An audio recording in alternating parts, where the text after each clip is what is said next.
우리 하나님 말씀 예레미야서 1장 1절 말씀 보십시다. 예레미야서 1장 1절 말씀.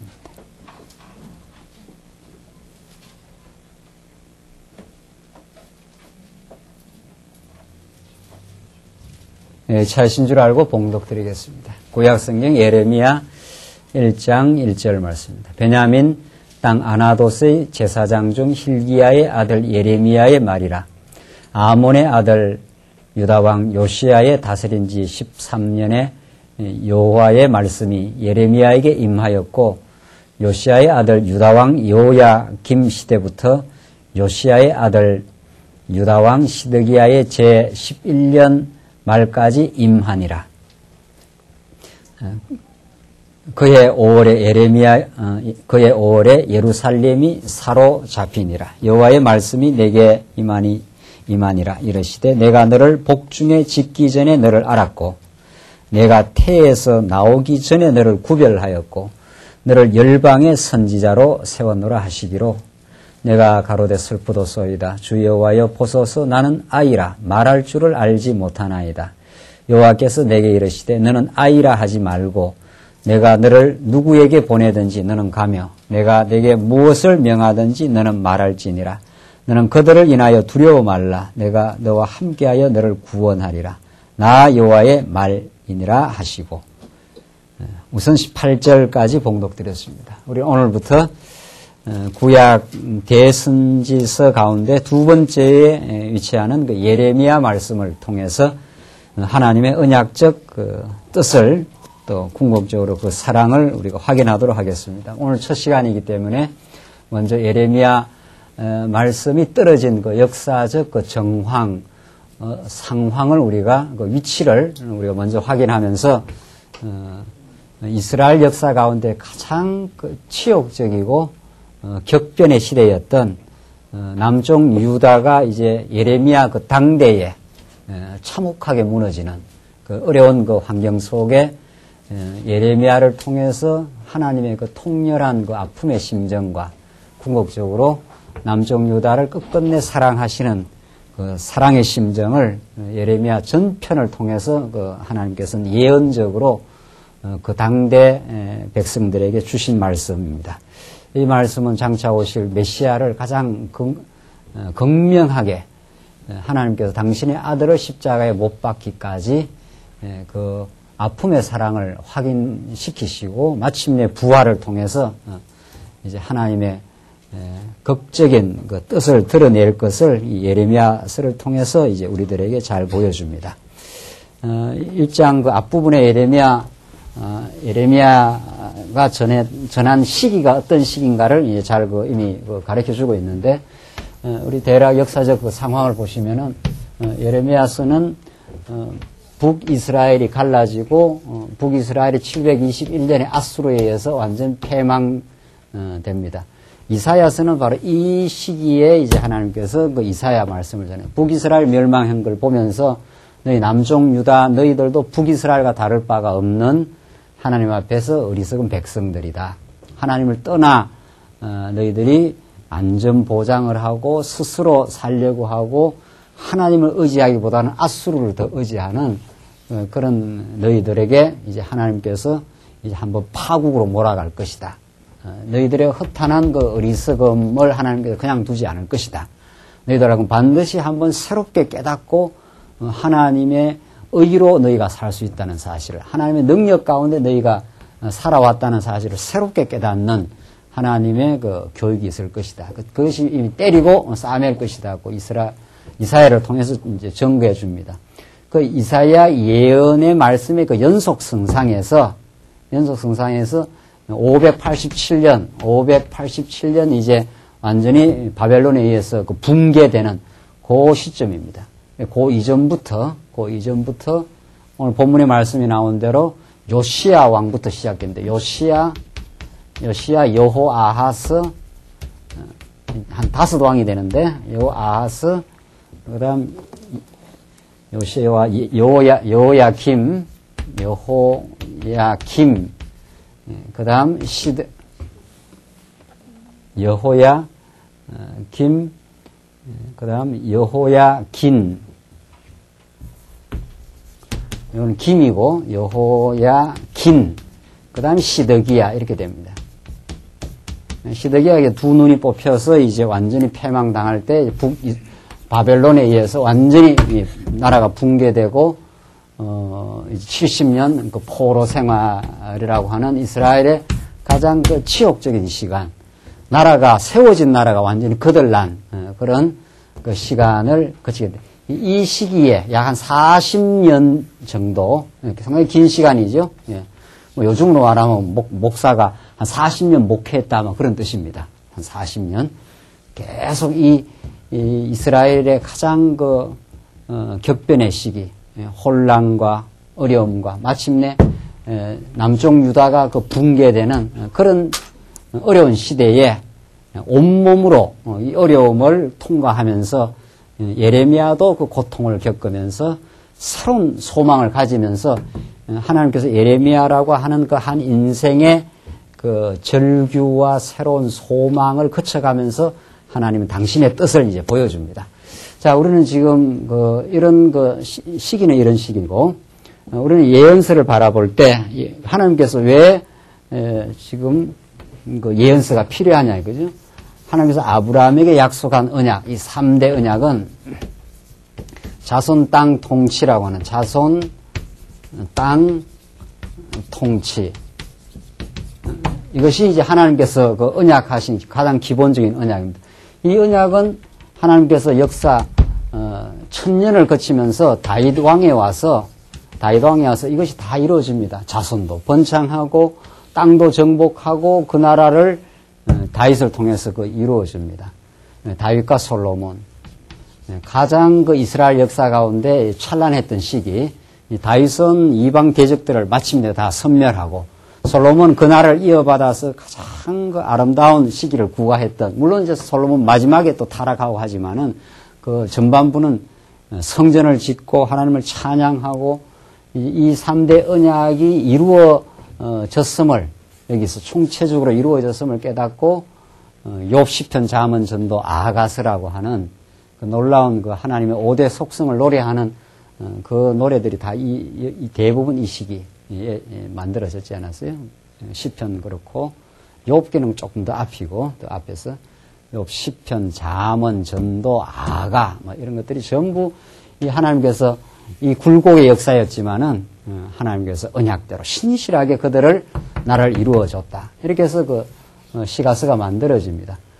이것만 해도 이제 충분히 하나님의 언약대로 이루시는 여호와 하나님이 이제 드러납니다. 근데 이 후대 역사가 이제 계속 이어지잖아요. 솔로몬 이후에 분국 시대가 이어지고, 이렇게 해서 열왕기 상하, 역대기 상하, 이런 긴 사무엘 상하, 열왕기 상하, 역대기 상하, 긴 역사서가 계속 또 이어집니다. 그런 열왕기 상하, 역대기 상하의 후반기에 이제 선지자들이 활동합니다. 나라가 쪼개지고 북이스라엘은 북이스라엘대로 계속 구테타가 일어나면서 나라가 아주 720년 망해버렸고, 아수르에서 망해버린 거. 남쪽 유다는 계속 존속은 되지만은 솔로몬 이후에 로보암 이후에 이 북이스라엘의 폐역과 완악함은 이루 말할 수 없이 이제 하나님을 떠나갑니다. 이 역사가 계속 진행됩니다. 이 역사가. 하나님께서 선지자를 보내고 계속 보내도 그걸 깨닫지를 못합니다. 그리고 마침내 예레미야 선지자를 하나님께서 보내는 이 시점은 이제 바로 바벨론 포로로 잡혀 들어가기 직전에 가장 이제 부패하고 혼돈을 겪는 그 시기에 하나님께서 예레미야서를 보냅니다. 그러면 이 예레미야서는 이 시대에 물론 하나님의 주신 말씀인데 무엇에 근거해서 이루어지느냐 이거죠. 무엇에 근거해서. 예레미야가 하는 말씀이 핵심이 뽑으시고, 주제가 뽑으시고 다시 심으시는 여호와. 이게 예레미야의 그 주제입니다. 자, 이건 굉장한 그 아픔을 동반하는 그 하나님의 그 말씀입니다. 그 좋은 그 젖과 꿀이 흐르는 땅에 그 1000년의 세월을 거치면서 다윗과 솔로몬을 통해서 그 찬란하게 지어준 그 솔로몬 성전, 완전 건부치로 다 해서 하나님의 영광을, 하나님의 살아계심을, 또 하나님이 그들 백성과 함께 하심을, 그들의 범죄와 실수에도 불구하고 하나님이 그들을 영원히 사랑하고 지켜준다 하는, 내 이름을 그곳에 두겠다 하는 그 성전을 하나님께서 바벨론이라고 하는 느부갓네살 손에 의해서 완전히 붕괴시키기 직전, 그리고 붕괴하는 그 현장, 그걸 예레미야가 이제 경험하게 됩니다. 이 도대체 이런 일이 어떻게 가능하나? 어떻게 해서 이 이방 대적들이 이렇게 형통합니까? 우리는 이렇게 참담하게 무너집니까? 이러면서 이제 하나님이 예레미야에게 그 뜻을 이제 가르쳐 줍니다. 자, 그러면 하나님은 지금 역사서 다윗과 솔로몬까지만 통해도 충분히 하나님의 3대 언약이 이루어지는데, 왜 이 후대의 역사, 특별히 이렇게 부패하고 혼란을 겪으며 하나님을 떠나는 어리석음의 역사를 거치고 마침내 무너집니다. 무너지고 다시 회복하는 이 후대 역사를 왜 하나님께서 진행을 시키셨는가? 그런 그 혼란과 부패, 그리고 뽑아지는, 완전히 그 땅에서 거덜납니다. 이런 그 참혹한 그 역사는 이스라엘 역사 가운데 없었는 거죠. 그런 참혹의 역사를 거치고 예레미야를 통해서 70년이 차면은 이제 예언의, 소망의 예언이 이제 예레미야에게 떨어진다. 예레미야는 가장 그 참혹한 그 시대를 거쳐가면서 온몸으로 겪어가면서 하나님 왜 이렇게 하십니까? 이렇게 질문을 했고, 하나님의 그 응답이 예레미야에게 떨어져 70년이 차면 너희들 다시 돌아온다. 이러면서 새로운 그 희망의 그 빗줄기를 예레미야가 붙들게 됩니다. 그런 그 예언의 역사를 이제 시작하는데, 이 후대 역사는, 다윗과 솔로몬이 후대 역사는 전부 이런 그 이사야, 예레미야, 에스겔, 다니엘, 그리고 수많은 12소 선지자들은 다 이 시점에 있습니다. 이 시점, 이 사이사이에 계속 12, 크게 봐서 이사야, 예레미야는 요 멸망 시기 바로 직전, 그리고 에스겔은 이미 포로 잡혀가서 그발 강가에서 완전히 포로 잡혀가서 예언이 떨어졌고, 다니엘 마찬가지. 다니엘 잡혀간 그곳에서 이 예루살렘을 보면서 기도하면서 하나님의 뜻을 본 것이 다니엘입니다. 자, 그러니까 이런 그 선지자들은 무슨 뜻에 근거하여 이 선지자가 떨어지고, 이 선지자의 내용의 그 핵심이 뭐냐? 왜 하나님께서 이런 역사를 진행시키셨고, 예언자를 통해서 무엇을 우리에게 가르쳐 주는가? 그 당대에는 무엇을 가르쳐 줬고, 그것은 장차 오실 메시아 사건과 오늘을 사는 우리들에게는 어떤 메시지를 지금 던져주고 있는가? 지금 이게 첫 시간 우리가 지금 읽어야 되는 내용입니다. 하나님은 왜 이스라엘 백성들을 이런 후대의 혼돈과 부패와 완악함과 이사야 우리 공부한 대로 하나님 뜻을 전해도 이스라엘 백성이 듣지를 않습니다.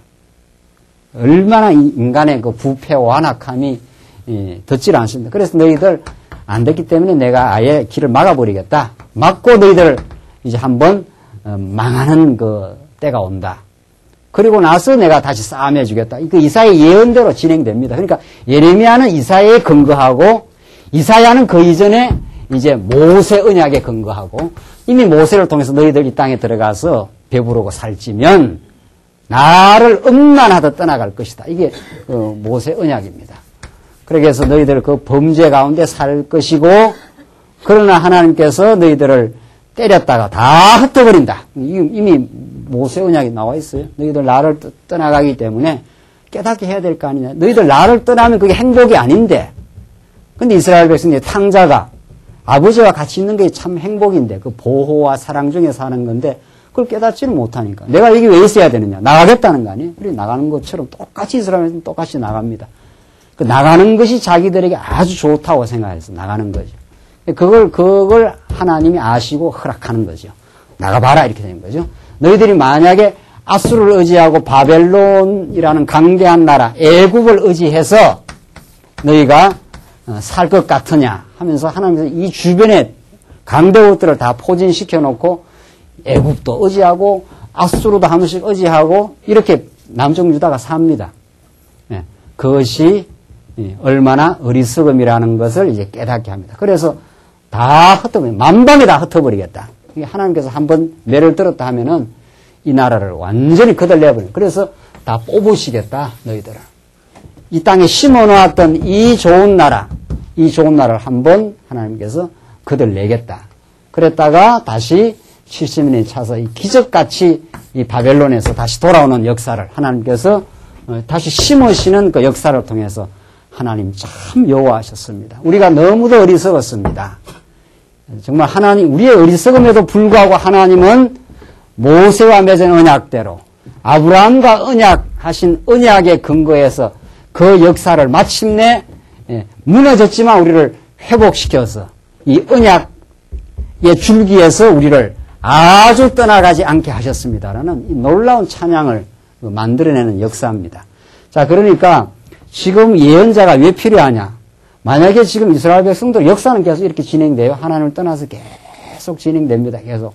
그 예레미야가 이 파국의 마지막 장면에 이제 하나님이 예레미야를 보내잖아요. 이제 마지막 무너기 직전 여기에 이제 예레미야 이 시대 활동을 하는 건데 예레미야가 그러니까 역사는 계속 어리석은 가운데 진행됩니다. 그리고 예레미야서의 아주 뚜렷한 특징은 거짓 선지자들이 나타납니다. 거짓 선지자들이 나타나서 평안하다 그럽니다. 이 나라가 잘 돼 간다 그래요. 그러니까 지금 이 당시 혼돈과 부패를 겪고 있는데 두 음성이 들리는 거죠. 거짓 선지자들은 괜찮다 이렇게 해줍니다. 지금의 상황을 미화하고 지금의 상황을 괜찮다 그러고 그걸 그렇게 말해요. 예레미야는 괜찮지 않다, 망한다 이렇게 하는 거죠. 그리고 전혀 다른 지금 소리가 들려오는 거죠. 그래서 예레미야가 많이 고통을 당합니다. 그 당대 그 지배자들로부터 누가 더 그 당대 지배자들한테 그 유익한 소리로 들립니까? 거짓 선지자들은 뭐라고 해요? 예. 이렇게 살아도 괜찮다, 평안하다. 그러니까 지배자들은 그 소리가 더 달콤한 거죠. 그 소리가 훨씬 달콤합니다. 지금 이렇게 나라를 통치해가는 왕으로서는 이 나라가 잘 돼간다 그러니까 얼마나 그 소리가 달콤하게 들어오겠느냐는 거죠. 그런데 예레미야는 나타나서 망합니다. 이제 곧 망합니다. 끓는 가마솥이 지금 기울어졌습니다. 조금 있으면 끓는 가마솥이 어떤 거예요? 예, 가마솥이 기울어져 있으니까 이게 한번 더 완전히 기울어져 버리면 뜨거운 이제 그 물이 이 나라를 이제 덮을 겁니다. 그러니까 잘못된 통치자는 그 예레미야가 싫은 거예요. 예레미야의 말이 싫은. 근데 예레미야는 그게 사실을 지금 가르쳐주고 있고 하나님의 뜻을 지금 선포를 해주고 있는 거죠. 그러니까 이 거짓 선지자들의 음성을 듣는 그 왕은 자기들의 잘못됨을 깨닫지 못합니다. 오히려 자기들이 하고 있는 걸 미화시켜주고 있는 거죠. 잘한다고 지금 해주고 있는 거죠. 이건 예레미야서에 나타난 아주 중요한 특징입니다. 그래서 예레미야가 계속 핍박을 받게 됩니다. 곧 망합니다. 이제 이 나라 망할 지금 즈음에 이 나라가 빗나가고 있습니다. 이게 이제 예레미야 예언이에요. 자, 이런 예레미야 예언이 적중되고 이것이 과연 들어야 될 말씀인 거죠. 오늘 하나님 말씀 선포도 마찬가지. 말씀 선포도. 예수 믿고 잘 될 겁니다. 예수 믿고 예수 믿었으니까 평안해질 겁니다. 예수 믿으니까 모든 일이 여러분들의 뜻대로 잘 될 겁니다. 그렇게 하면 좋은 거죠. 그런 말씀을 디모데서가 말하는 대로 때가 이르면은 사람들이 하나님의 말씀을 듣는 것보다도 자기 사욕을 충족시켜주는 기가 가려워서 사욕을 충족시켜주는 그런 거짓 선생들, 거짓 스승의 말을 듣게 돼 있다. 그렇게 돼 있어요. 그쪽으로 다 가게 돼 있는 거죠. 그러니까 하나님의 바른 말씀을 증거하는 그 교회가 막 세상에서 부흥하고 많은 사람들이 추정하고 그렇게 안 돼 있다는 거예요. 오히려 예수 믿고 얼마든지 망할 수가 있습니다. 지금 상태가 우리가 하나님을 많이 떠나가 있는 상태입니다. 이렇게 해주면 싫다는 거예요. 지금 내가 교회를 얼마나 잘 나오고 얼마나 지금 내가 연보도 열심히 하고 지금 하는데 내가 지금 완악한 상태라니. 내가 지금 내 영혼이 지금 하나님을 많이 떠나가 있는 상태라니. 많은 사람들이 지금 봐서 잘한다 그러고 추정도 하고 이만큼 신앙생활하면 굉장히 신앙생활 잘한다 그러는데 하나님 말씀은 예리하게 비수처럼 그 속에 너의 어리석음이 지금 게재되어 있다. 그것이 누구를 위해서 그렇게 하고 있는 거냐. 이렇게 우리를 아주 날카롭게 파고 들어옵니다. 그 하나님의 그 날카로운 말씀 앞에 결국은 우리가 얼마나 그 허탄한 존재라는 것을 예레미야의 그 그 말씀은 그 이스라엘 백성들의 그 빗나감, 완악됨을 아주 날카롭게 그 지적을 해주고 들어가는 거죠. 그것이 바르게 그 하나님의 말씀을 전해주는 것이었고, 그렇게 해서 자기들이 하나님을 거꾸로 지도록 그렇게 만들어 가고 맙니다. 그렇게 하고 하나님께서는 너희들에게, 그러니까 거짓 평안을 주는 게 아니라 실상을 가르쳐줘서 오히려 아픔을 전달하는 거죠. 예레미야 선지자는. 지금 우리의 상태가 이게 정상이 아니다. 하나님이 불꽃 같은 눈앞에 우리가 서면은 우리 허탄함이 얼마나 많은지 모른다. 이걸 예레미야가 그 거짓 평안의 그 허탄함을 이제 오히려 붕괴시켜버려요. 지금 곧 망할 거다, 지금. 망하게 될 것이다. 그리고 그 반대로 말하면은 이 거짓 선지자들의 가르침은 거짓 평안을 줄 뿐 아니라 그냥 무너졌을 때 그냥 염려와 걱정에 뒤덮이는 거예요. 다 망했다 말이죠. 이제 망했을 때는 소망도 없어요. 하나님을 바라본 게 아니고 하나님의 뜻을 생각한 게 아니니까. 뭐가 현실이 잘 돼야 되는데 현실이 무너졌다. 그러나 예레미야는 현실이 무너졌을 때 오히려 다 무너졌다고 생각할 때 70년에 참은 다시 살아난다. 괜찮아. 이렇게 되는 거예요. 그러니까 선지자의 음성은 우리 주변에 들려오는 우리의 육신의 소욕을 파고 들어오는 음성과는 전혀 다른 음성입니다. 이래서 예레미야 선지자가 그 당대에 하나님을 올바르게 가르쳐줬고 하나님의 섭리의 방식을 이스라엘 백성에게 가르쳐주므로 그들로 하여금 거짓 평안에서 벗어나 사태의 심각함과 어리석음을 직면하게 하고 그래서 한번 하나님이 매를 맞게 되고 그러나 다 무너진 것 같은 속에 거짓 선지자가 다 무너지면 다 망했다. 좌절하고 실망할 그때 예레미야는 괜찮다. 하나님께서 너희를 버리지 않는다. 얼마나 다르냐 말이죠. 하나님께서 너희들과 함께 하시고 70년 너희들을 다 뽑아서 망한 것처럼 보이지만 너희들을 다시 돌아오게 한다. 다시 심고야 마시는 여호와 하나님이다. 소망 가운데 견디고 오히려 고난의 쑥을 너희들 먹으면서 오히려 하나님께서 하실 일을 바라보며 견디고 인내하고 그 고난의 시간을 잘 통과하길 바란다. 이게 예레미야 애가입니다. 그 눈물의 예레미야 애가는. 젊을 때 우리가 그 고난을 겪는 것이 그 멍에를 매는 것이 얼마나 좋은지 모른다. 청년의 때에. 그런 그 예레미야 애가의 그 고통과 어려움 가운데 오히려 좌절하는 것이 아니라 새로운 소망의 메시지가 떨어집니다. 전혀 달라요. 우리는 이 예언자, 이 예레미야 예언의 시각은 하늘로부터 예레미야의 시각은 그러니까 이 역사를 해석해 들어오는 역사의 그 진실을 지금 모습을 해석해 들어오는 예레미야 시각을 우리는 하나님의 음성이라 하나님의 시각이라 그렇게 보는 거죠. 하나님은 예레미야라는 한 그 예언자를 통해서 이미 모세에게 약속한 대로 역사는 하나님을 떠난 역사는 결국은 파국으로 간다. 하나님을 떠나서 참된 행복이 없다. 하나님을 떠나서 진정한 평화가 없다 하는 것을 가르쳐주고 그리고 다 망하여 회복 불가능하게처럼 보이는 이 바벨론으로 데려갔으니 어떻게 회복되겠어요? 바벨론이 얼마나 그 강대한 세력인데 말이죠.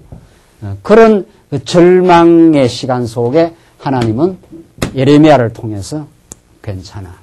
너희들 다시 살아나게 돼 있어. 70년의 고난의 그 쑥을 너희들 잘 먹고 그 속에서 근신하고 새롭게 너희들 자신을 발견하고 하나님의 궁극적인 언약이 살아있다. 이것이 예레미야의 말씀입니다.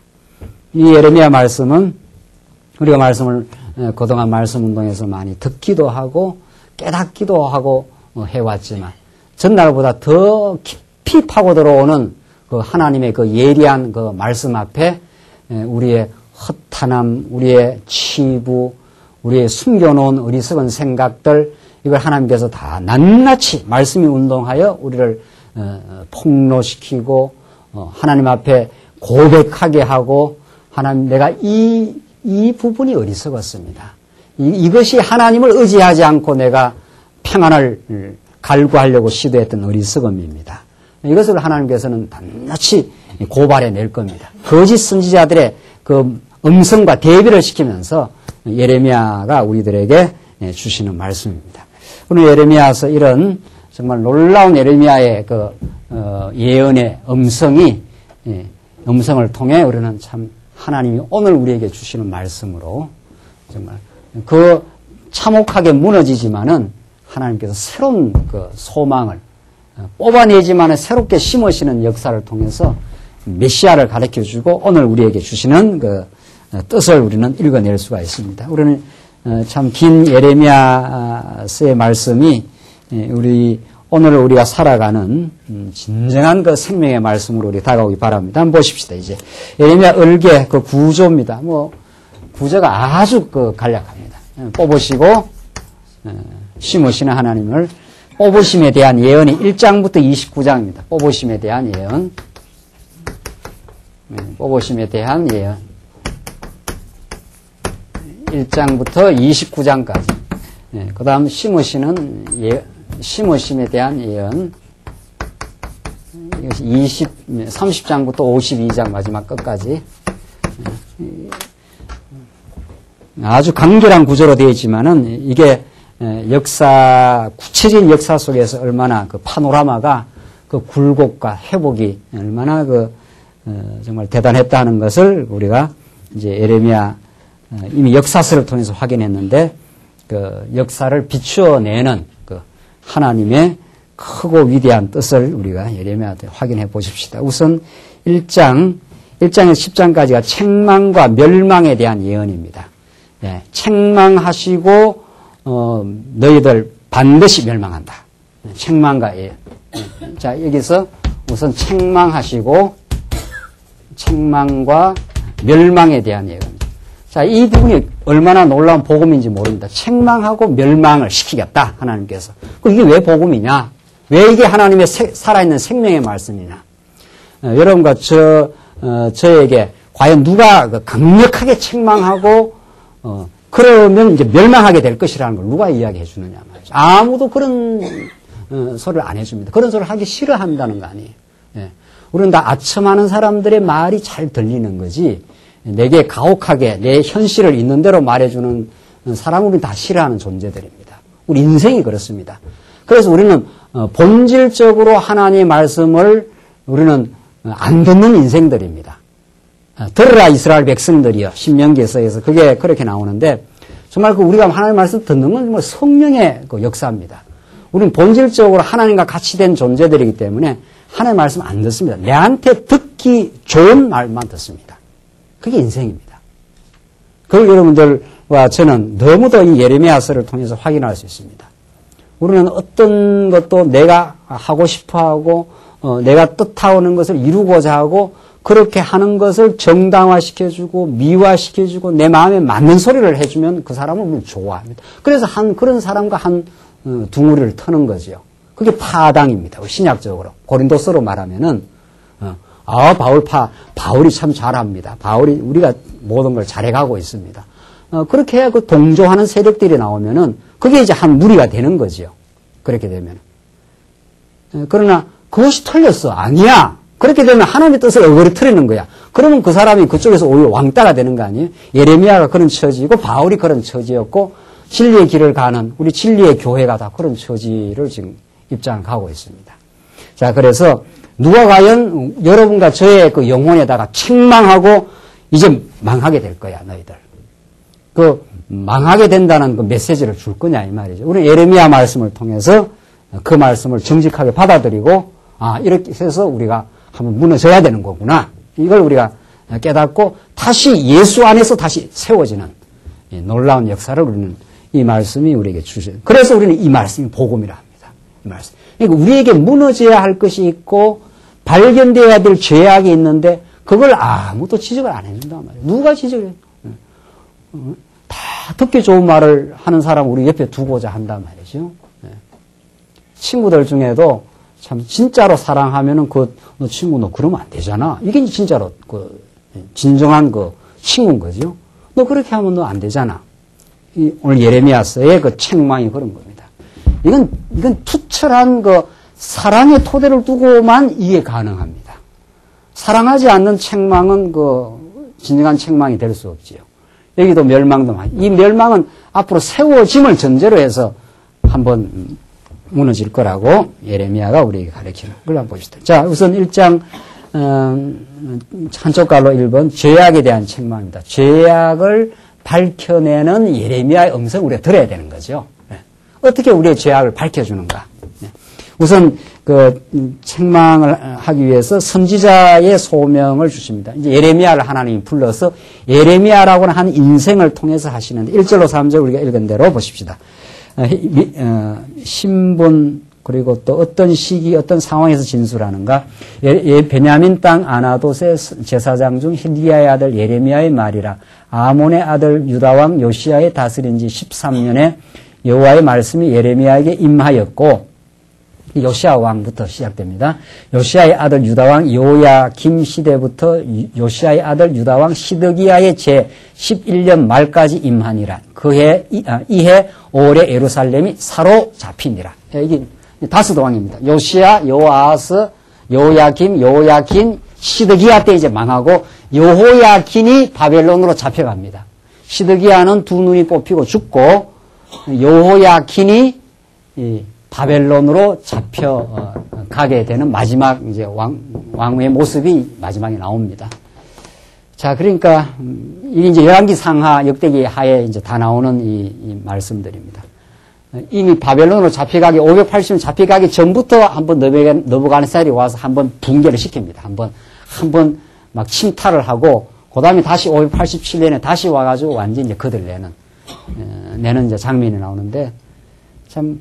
왜 이런 역사를 하나님께서 진행시키는가? 이것은 그 인간의 어떤 모습을 가르쳐 주는가? 결국은 하나님의 어떤 모습을 가르쳐 주는가? 그러니까 하나님 아는 지식과 우리 인간을 아는 지식을 이제 이 본문이 가르쳐 주는데, 이 아주 참혹한 시기거든요. 예. 그 시드기야 아들이 현장에서 죽고, 개 끌려가듯이 끌려가고, 두 눈이 뽑히고, 아주 참혹하지 않습니까? 인간적으로. 그렇게 인간의 그 죄악이 뿌리가 깊습니다. 그렇게 하지 않으면 인간의 이 깊이 그 뿌리 놓여 있는 우리 인간의 죄가 발견되지도 않을 뿐더러 그게 발견되지 않으면 그 은혜의 감격이 또 없는 거죠. 내가 별 문제가 없다. 죄악이 깊은 그 깨달음이 없으니까. 그런 죄악을 걸머지시고 죽으신 예수가 내한테 진정한 소망이 안 되는 거죠. 이렇게 이스라엘 백성이 완악하고 어리석었다. 그래서 참 하나님 여호와의 언약이 필요하다. 지금 예레미야가 그렇습니다. 너희들의 모습 보면 만약에 하나님께서 썰어버린다고 하면은 아주 멸망받아 마땅하다. 그러나 하나님께서 너희들을 아주 멸망시키지는 않겠다. 다시 너희들을 부르겠다는 게 이제 예레미야서인데, 그 1장부터 5장까지 죄악에 대해서 책망할 때, 이건 우리 김 집사님이 들었으면 참 좋겠다. 이렇게 하지 말라는 거 아니에요? 저분이 이 말을 듣고 좀 꼬꾸라졌으면 좋겠다. 이렇게 하면 이 말씀은 아무 생명이 없습니다. 아무런 그 말씀이 없습니다. 전하는 저부터 저한테 주는 말씀이요. 듣는 여러분, 저도 전하면서 이 말씀을 듣고, 여러분들은 이 말씀을 들으면서 하나님께서 얼마나 인간의 완악함과 그 뿌리 깊은 죄악을 책망해 하면서 우리를 나타내고 있는가. 이걸 한번 보십시다. 4절로 10절, 그 소명의 동기와 그 목적에 대해서 이제 예언을 합니다. 4절로 10절까지. 왜 예레미야를 불렀는가 보십시다. 여호와의 말씀이 내게 임하니라 이르시되 내가 너를 복중에 짓기 전에 너를 알았고 내가 태에서 나오기 전에 너를 구별하였고 너를 열방의 선지자로 세웠노라 하시기로. 자, 보십시오. 주어가 하나님 여호와 아닙니까? 내가. 그렇죠? 그러니까 하나님이 예언자, 하나님 말씀을 대변하는 그 예언자를 언제 불렀다 그럽니까? 너를 복중에 짓기 전에 너를 알았고. 이건 정말 예정론이 아니면 이 말씀을 풀 수가 없는 거죠. 그 복중이라는 거 어머님 뱃속입니다. 뱃속에서 그 정자와 난자가 만나서 자궁에 그게 생명이 잉태되는 걸 복중에서 지어진다는 거 아니에요? 복중해진. 그럼 복중이 짓기 전에 너를 알았다는 거예요. 그러니까 예레미야가 인간으로 조직되어 정말 어머니 뱃속에서 출생하기 전에 그때부터 예레미야를 알았다는 거예요. 그러니까 이런 말씀을 통해서 도무지 예정론을 우리가 믿지 않고 어떻게 성경을 설명하겠느냐는 거죠. 하나님께서 예레미야를 이 시대에 보내가지고 하나님의 뜻을 하나님의 그 궁극적인 뜻을 지금 이 역사의 이 참 참혹한 시간에 이 역사를 이렇게 섭리하시는, 왜 이 참혹의 역사를 섭리하시는가?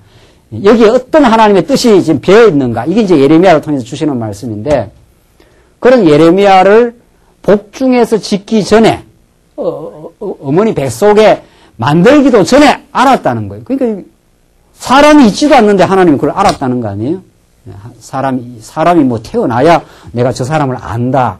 사람에 대해서 우리 누구를 내가 안다. 이렇게 되는데, 하나님은 복중에 짓기도 전에, 예레미야가 여기 역사에 등장하기도 전에, 그래서 우리 성경에서 궁극적 이렇게 되는 거죠. 창세 전에 이미 하나님께서 예레미야를 이 당시에 하나님의 뜻을 전달하는 하나님의 종으로 이미 하나님께서 알았다. 이미 딱 작정해 놓았다. 그러니까 하나님의 뜻을 증거하는 사람, 또 그리고 하나님의 뜻 가운데 살아가는 모든 우리 인생들은 우리가 어머니 뱃속에서 지어지기 전부터 하나님이 우리를 안 거죠. 정말 우리 인생의 역사가 내가 어느 가문에서 태어나고 뭐 내가 어떻게 살아왔고 지금 내가 누구를 만나서 어떻게 살고 있다. 우리는 너무 역사의 한 시점, 예레미야가 뭐 요 시기를 살았는데 한 40년 살았는데 요 시기만을 보고 인생을 평가할 수 있겠느냐 말이죠.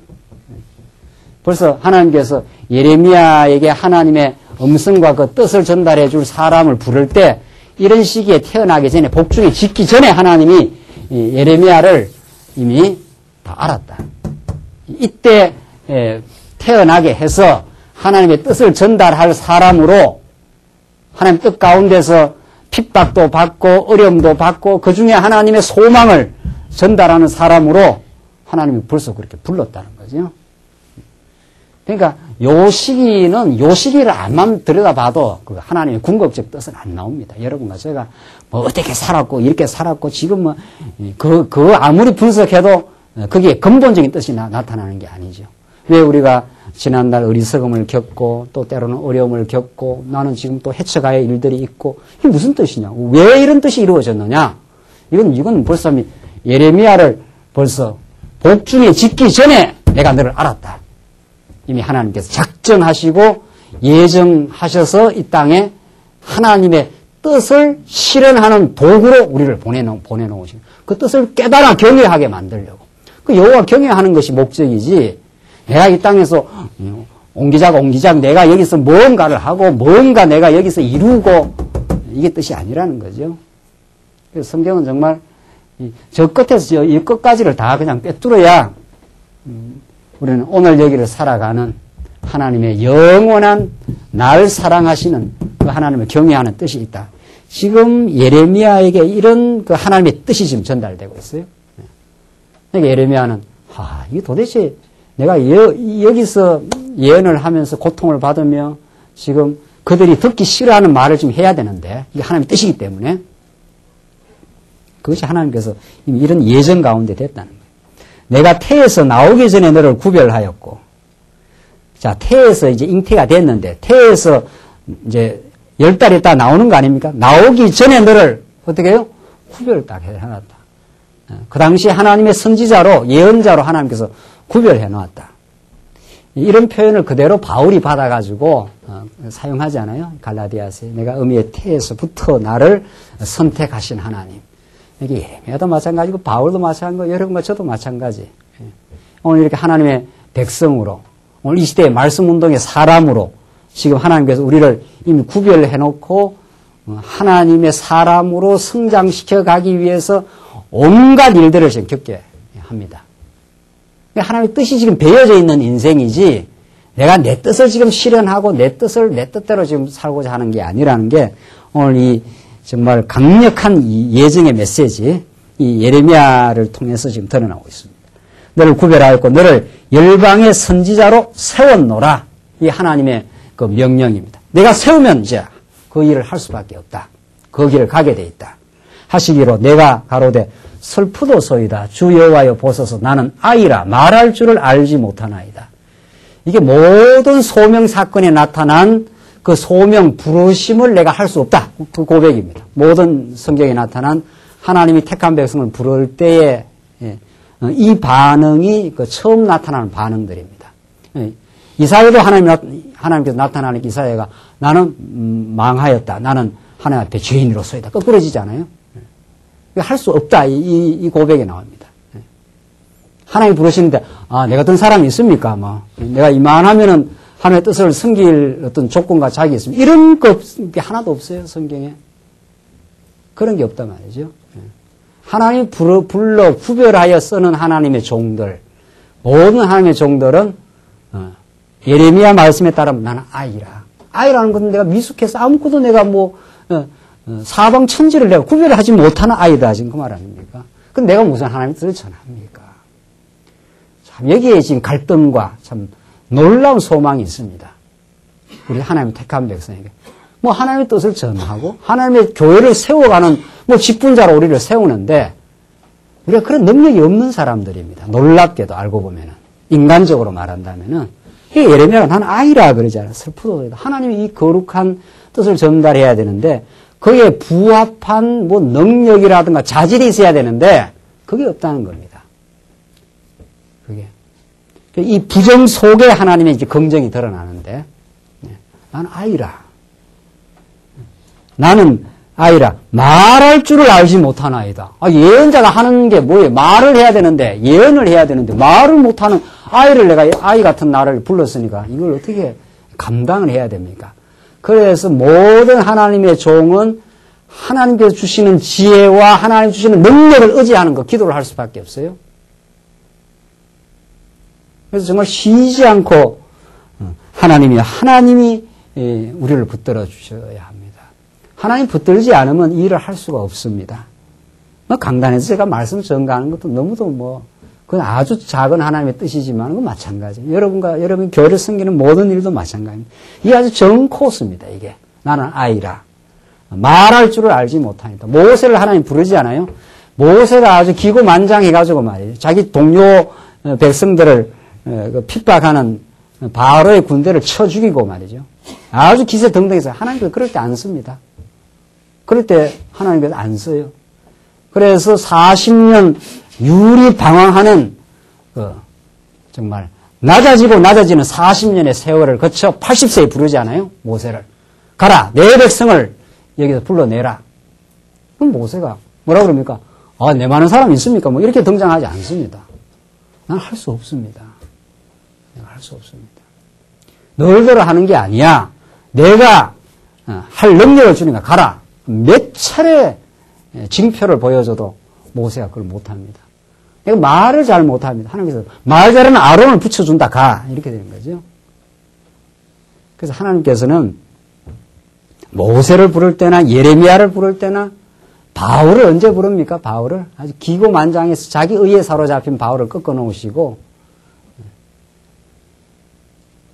전부 하나님께서는 하나님의 종으로 부를 때 다윗을 하나님께서 이제 정말 부르실 때도 다윗이 아주 기가 막힌 참담한 길을 갑니다. 아기스 왕한테 찾아가서 상책이라고 생각하고 거기 가서 피신거리가 되는 줄 알고 말이죠. 그 신하들이 저 다윗 아니냐 말이죠. 다윗은 만만이요 사울은 천천이라. 저 굉장한 사람인데 저 사람을 드러났다는 우리를 배반할지 모른다. 저 죽여야 된다 그러니까 말이죠. 당장 침을 옆으로 흘리면서 미친 짓거리를 하면서 그 목숨을 부지하렸던 그 다윗입니다. 하나님께서 다윗을 참 아주 참담하고 처량하게 만들고 정말 연약한 인생으로 확인하게 해서 하나님께서 드디어 다윗을 들어 사용하십니다. 내가 너를 불렀고 내가 너를 이 나라를 세우는 왕으로 하나님께서 역사하신다. 어디라도 동일합니다. 어디라도 하나님 내가 할 수가 없습니다. 하나님 만약에 당신이 나의 인간적 모습을 보신다면 내가 할 수가 없습니다. 하나님께서 지혜를 주셔서 이 일을 감당하게 하시옵소서. 이게 모든 하나님의 종들이 고백하는 그 자리입니다. 7절 보시면 여호와께서 내게 이르시되 너는 아이라 하지 말고 자 너는 실제로 아이 같은 존재인데 내가 너를 이제 들어 쓰겠다는 거죠. 아이라 하지 말고 내가 너를 누구에게 보내든지 너는 가며 내가 내게 무엇을 명하든지 너는 말할지니라. 자, 이게 이제 고난의 길입니다. 누구에게 보내든지 왕한테 보내서 이 말을 전거하라면 그대로 전거하라. 혀 꼬부리지 말고. 그죠? 그대로. 그 전거하면 너가 핍박을 받을 것이다. 그러나 그 핍박이 너에게 유익함이 될 것이요. 하나님의 뜻이 그것이 하나님의 백성들에게 소망의 메시지가 된다. 그것이 하나님의 백성들의 어리석음을 책망하는, 깨닫게 하는 놀라운 말씀이 될 것이다. 그 인간이 자기를 모르니까 거짓 자아에 빠지잖아요. 내가 굉장히 잘났는가 보다. 자기가 잘났다고 생각하니까 예수를 만날 수가 있나요? 세상에? 예수를. 예수는 못나서 좌절하고 절망하는 인생들을 찾아오시는 분이신데 내가 잘났다고 생각하니까 예수가 내한테 무슨 의미가 있겠느냐 말이죠. 지금 예레미야는 내가 너를 누구에게 보내든지 너는 가면 내가 내게 무엇을 명하든지 너는 말할지니라. 내가 무엇을 명해도 너는 가서 그걸 그대로 전거하라. 거짓 선지자들처럼 거짓 평안을 전하지 말라 이 말이죠. 조금 있으면 나옵니다. 뒤에가 70년이 차야 돌아온다 그러는데 거짓 선지자들은 2년만 있으면 돌아온다 이렇게 말해요. 그 어느 말을 더 듣기 좋아하겠어요? 어느 말을? 2년만 있으면 돌아온다 그러니까 그 말이 달콤하게 들어오지요. 달콤하게. 그랬다가 안 돌아오면 어떻게 2년이 지났는데 못 돌아가잖아요. 거기서 진정한 이제 절망이 되는 거죠. 70년 기다려야 돼 이 말이죠. 그 얼마나 그 고통스러운 그 예언을 해주는 겁니까? 70년이라는 긴 시간을 참고 견뎌야 돼. 그게 사실을 말하는 거고 진리를 말하는 거예요. 이 말하기 쉽지 않다는 거 아니에요? 이 말을 하기가 쉽지 않아요. 하나님께서 역사하지 않으면은 70년 참고 견뎌야 돼. 70년 살다가 죽을 수도 있어. 여기 살다가 그냥 돌아가는 백성들도 있고 뭐 여기서 죽은 사람들도 있고 그런 거 아니에요.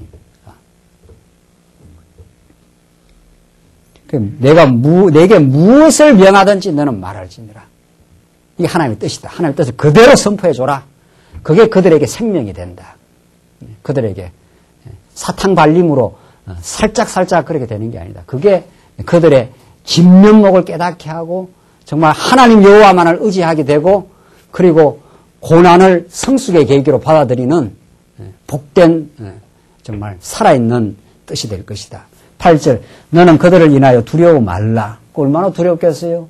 왕한테 가서 망한다는 소리를 해야 되는데 지금 잘 돼간다고 생각하는 왕 앞에 가가지고 이 나라 곧 망할 겁니다. 지금 예레미야가.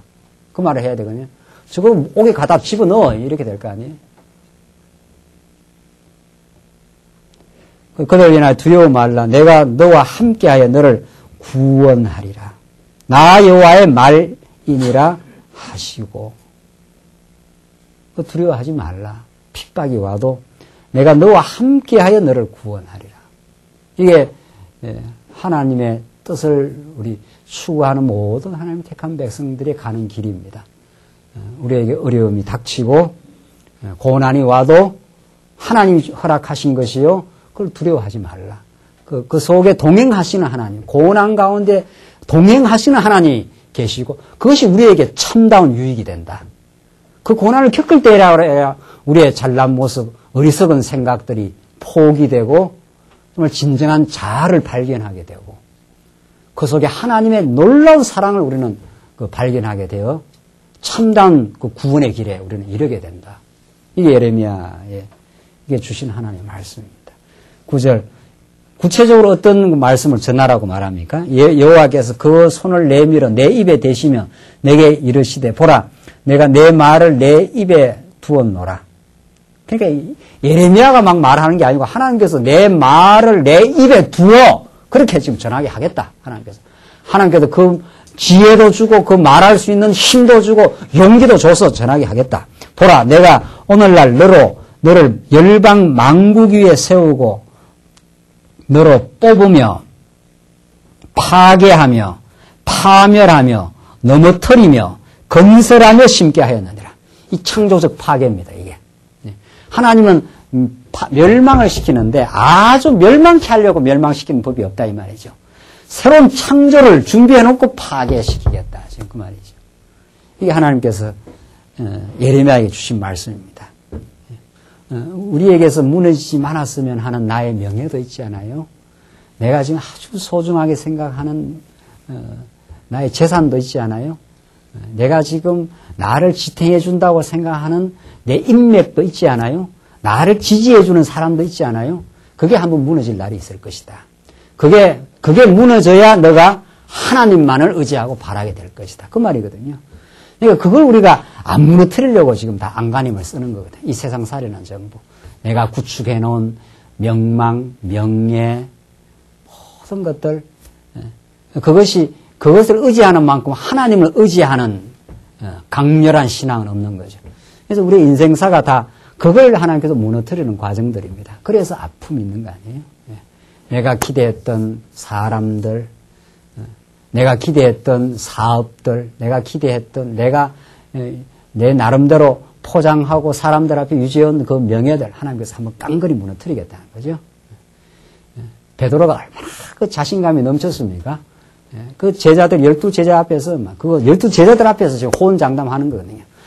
내가 죽을지언정 당신을 따르겠다. 그러니까 옆에 있는 11사람들이 얼마나 굉장히 바뀌었어요. 야, 우리 베드로 형 말이죠. 대단한 사람인가 보다 말이죠. 그때 우쭐해하게 나갔지 않겠어요? 하나님께서 베드로를 아주 3번이나 부인하는 깡그리 베드로를 무너뜨려 버립니다.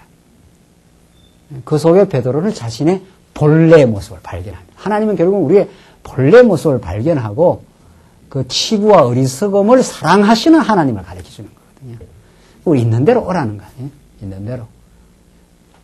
이게 얼마나 우리의 포장된 걸 하나님께 열어제치고 있는 대로 나오게 하고 그래서 참 심령의 평안을 누리게 하시는 하나님 내가 이런 모습입니다.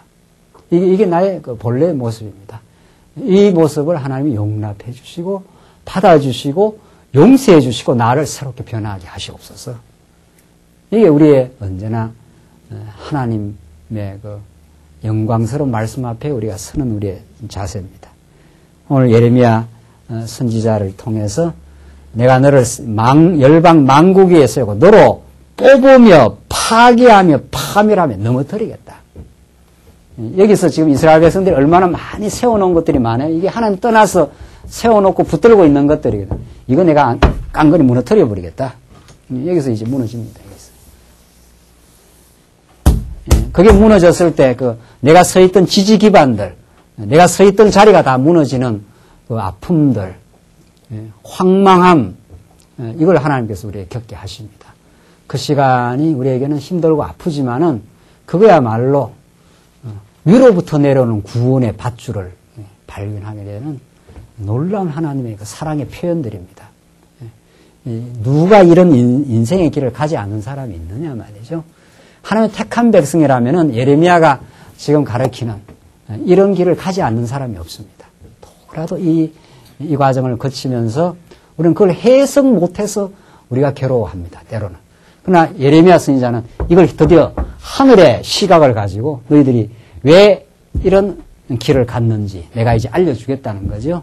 이미 모세를 통해서 이건 언약된 바다. 하나님의 깊으신 사랑을 가지고 너희들을 나의 길에서 떠나게 하나님께서 만들었다. 이사야에서 예언입니다. 너희들 나를 떠나는 길로 하나님께서 작정해 놓았다. 하나님의 이 죄악이 작정되어 있다는 거예요. 자, 이 문제가 이제 가장 신학에서 마지막 지금 숙제로 남아 있는 겁니다. 이게 이렇게 죄악된 길을 이스라엘 백성들이 가는데 하나님을 떠나가는 길을 모든 게 하나님의 작정이라는데 왜 하나님이 이런 길을 작정해 놨습니까? 이 질문에 대한 해답이 떨어져야 됩니다. 이 질문에 대한 해답이 안 떨어지면 예레미야를 풀어갈 수가 없어요.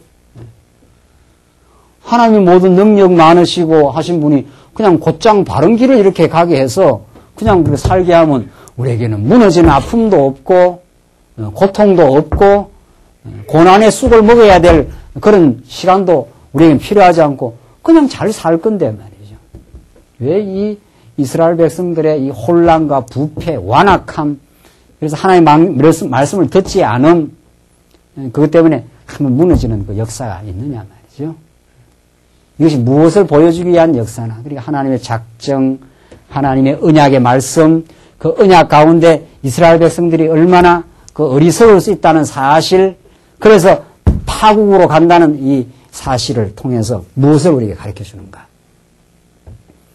우리 인생사의 길이 다 이런 길을 우리가 다 농도차가 있을 뿐이지 다 가요. 우리가 얼마나 어리석지만 그 어리석음을 행할 때는 어리석다고 안 느낍니다. 이스라엘 백성들이 이 길을 갈 때 어리석다고 못 느낍니다. 놀라운 사실은 우리 어린아이들이 말이죠. 어린아이들이 5살배기, 7살배기가 자기가 그 판단하고 하는 게 절대로 어리석다고 생각 안 합니다. 그래서 한번 부모로부터 매를 맞고 한번 울고 불고 하고 그래서 성장하고 그 시기를 지나고 나면 내가 지난 날이 얼마나 어리석었는지 말이죠. 그걸 지나고 나서야 안다는 거 아니에요? 지나고 나서야. 하나님의 예언자의 이 예언의 음성이 없이 우리가 어떻게 정말 우리의 그 진상을 알겠느냐 말이죠. 그리고 복음의 깊은 뜻을 알겠느냐. 하나님께서는 죄를 작정해 놓았습니다. 작정해 놓아서 아버지를 떠나는 게 작정되어 있습니다. 그 떠남이 행복이 아님을 깨닫게 하시려고. 그 떠나서 우리는 아주 행복한 줄 착각하지만 그것이야말로 참 행복이 아님을 우리에게 깨닫게 하시고 이제 하나님이 다시 돌아오게 하셔서 이제 하나님의 품 안에서 사는 것이 얼마나 복됨을 깨닫게 하시려고 이 아픔의 역사, 예레미야서는 눈물의 선지자였습니다. 정말 많이 눈물 흘리고 핍박도 받고 어려움도 받고 바벨론이 와서 현장에서 무너지는 역사를 보면서 절규도 하고 통곡도 하고 그 속에 담긴 하나님의 뜻이 무엇인지를 물었고 그걸 하나님께서 예레미야에게 지금 응답을 해줍니다. 조금만 하고 결론 지으시죠. 11절 여호와의 말씀이 또 내게 임하니라. 이르시되 예레미야야 내가 무엇을 보느냐. 대답하되 내가 살구나무 가지를 보나이다. 여호와께서 내게 이르시되 내가 잘 보았도다. 이는 내가 내 말을 지켜 그대로 이루려 함이니라. 살구나무에 가지가 생기니까 이게 소망입니다. 13절 여호와의 말씀이 다시 내게 임하니라. 이르시되 내가 무엇을 보느냐. 대답하되 끓는 가마를 보나이다. 그 면이 북에서부터 기울어졌나이다. 가마물이 펄펄펄펄펄 끓는 가마가 보는데 그 면이 어디서부터 기울어져요? 북에서부터 기울어져 있으니까 조금 있으면 어떻게 된다? 끓는 가마물이 쏟아져 가지고 재앙이 올 것이다. 이제 무너진다. 14절 여호와께서 내게 이르시되 재앙이 북방에서 일어나 이 땅의 모든 거민에게 임하리라. 나 여호와가 말하노라. 내가 북방 모든 나라의 족속을 부를 것인즉 그들이 와서 예루살렘 성문 어귀에 각기 자리를 정하고 그 사면 성벽과 유다 모든 성읍을 치리라. 무리가 나를 버리고 다른 신들에게 분향하며 자기 손으로 만든 것에 절하였은즉 이스라엘 백성들의 우상 숭배입니다. 오늘 우리들에게 하나님을 인정하지 않는 그 탐욕, 그걸 말하는 거죠. 절하였은즉 내가 나의 심판을 베풀어 그들의 모든 죄악을 징계하리라. 그들의 죄악이다. 하나님보다 다른 곳에 가서 더 기쁨을 얻으려고 하는, 하나님을 주시는 것으로 만족하지 않고 인간이 허탄한 욕망을 추구하는 그 죄악에 징계를 하겠다. 하나님께서 놔두질 않겠다는 거예요. 그러므로 너는 내 허리를 동이고 일어나 내가 내게 명한 바를 다 그들에게 고하라. 그들을 인하여 두려워 말라. 두렵건대 내가 너로 그들 앞에서 두려움을 당하게 할까 하노라. 보라 내가 오늘날 너로 그 온 땅과 유다 왕들과 그 족장들과 그 제사장들과 그 땅 백성 앞에 견고한 성읍 쇠기둥 노성벽이 되게 하였은즉 그들이 너를 치나 이기지 못하리니 이는 내가 너와 함께하여 너를 구원할 것임이니라. 여호와의 말이니라. 그들한테 재앙을 선포하라는 거죠. 곧 망한다. 끓는 가마가 북에서부터 기울어져 있다. 그거 선포하면 다 싫어한다는 거예요. 무슨 소리냐 지금 우리가 지금 평안하다 잘 돼간다고 지금 보는 거죠. 자, 그러니까 예언자의 음성을 우리가 듣는 방식입니다. 예언은 하늘로부터 땅에서 나오는 소리가 아닙니다. 하늘로부터 우리의 그 심령을 파고들고 우리의 실상을 하나님께서는 말씀 운동을 통해서 드러냅니다. 너 지금 망해. 너 지금 하나님을 떠나가 있어. 그게 우리들에게 들려오는 음성입니다. 하나님만을 의지하지 않고 너는 내 욕망을 추구하느라고 하나님을 이용하고 있어. 그게 우리들에게 들려오는 그 그 말씀입니다. 오늘 예레미야를 하여금 이 지금 재앙의 소리, 그러나 그 재앙 너머 살구나무의 가지가 지금 생겨나는 그 소망의 메시지, 이 두 개의 메시지를 끓는 가마와 살구나무의 그 표상을 보여주면서 예레미야가 앞으로 무슨 일을 할 것이며 그것이 이스라엘 백성들에게 어떤 하나님을 또 이스라엘 자신들의 어떤 모습을 우리에게 가르쳐 줄 것인가 하는 것을 우리는 1장 내용을 통해서 잘 확인했습니다. 이제 긴 시간 예레미야가 우리에게 들추어내는 우리의 진상을 발견하고 우리 하나님 앞에 거꾸러지고 하나님의 긍휼을 우리는 의지할 수밖에 없는 인생, 하나님의 언약을 붙들고 우리는 소망 가운데 승리하는 인생 길을 우리가 가고 있음을 우리 예레미야가 우리들에게 정말 참된, 아무도 우리에게 이 말씀을 들려주지 않는, 세상 누구를 만나도 이 책망과 멸망을 넘어 우리에게 소망의 메시지를 주는 이런 복된 말씀 우리 없습니다. 오늘 이 시대에 우리들에게, 우리 광야교회에, 우리 말씀운동에 참 이 한국교회에 주신, 우리 모두에게 주신 참 복된 말씀으로 깨달아 이 말씀 앞에서 부복하고 두 손 들고 정말 그리스도 안에서 참된 소망이 있길 바랍니다. 기도하십시다. 우리 자비하신 하나님 아버지, 은혜와 사랑을 감사합니다. 우리가 하나님 믿노라 하지만은 우리 속에 남은 육신의 소욕이 남아 있어서 하나님보다 우리 자신의 명예와 우리 자신의 허탄한 욕망을 추구하느라고 바쁜 우리들의 모습을 예레미야가 남쪽 유다를 향해서 주신 이 비수 같은 예리한 말씀을 들으며 그 말씀 앞에 우리의 자신의 어리석음을 발견하는 복된 계기가 될 수 있도록 하나님께서 우리와 함께 하시옵소서.